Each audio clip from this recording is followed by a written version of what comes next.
Untuk Dokter Aswa, sebenarnya saat lari yang ideal itu SPF berapa? Dan kan nggak mungkin kan, idealnya kan kita kalau sunblock pasti setiap 1 jam apply. Kan nggak mungkin. Resiko terberatnya apa sih kalau misalkan kita lari terlalu lama 2 jam, 3 jam.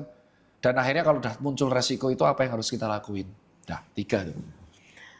Sebenarnya kalau misalnya di Indonesia kayak tadi ya, jadi minimal itu SPF-nya SPF 30.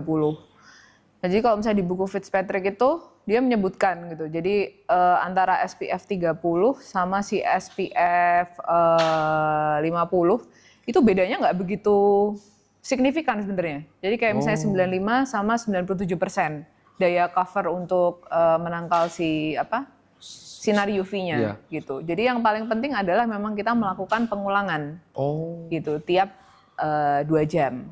Nah, kalau lagi lari gimana? Ya mungkin bawa sunscreen ya. Nah kalau nggak bisa kan nggak mungkin. Ngejar kecepatan ya? Kalau ngejar kecepatan ya memang resikonya begitu ya. Atau kalau misalnya sekarang ada yang sunscreen model spray gitu ya. Itu kan lebih mudah di-apply. Cuma memang untuk dosisnya sampai sekarang yang kita masih kurang tahu presisinya berapa. Resikonya gitu. apa sih kalau misalkan nggak? Resikonya apa sih kalau misalnya nggak apply? Atau tiba-tiba habis di tengah resikonya apa? Ya kalau resiko misalnya terpapar sinar kan kalau misalnya lari gitu kan pasti kita keringetan juga, terus 2 jam juga pasti efektivitasnya udah berkurang juga. Ya satu pasti bisa tertembus sinar UV kan kulit kita. Yang pertama ya pasti bisa muncul resiko pigmentasi pada kulit.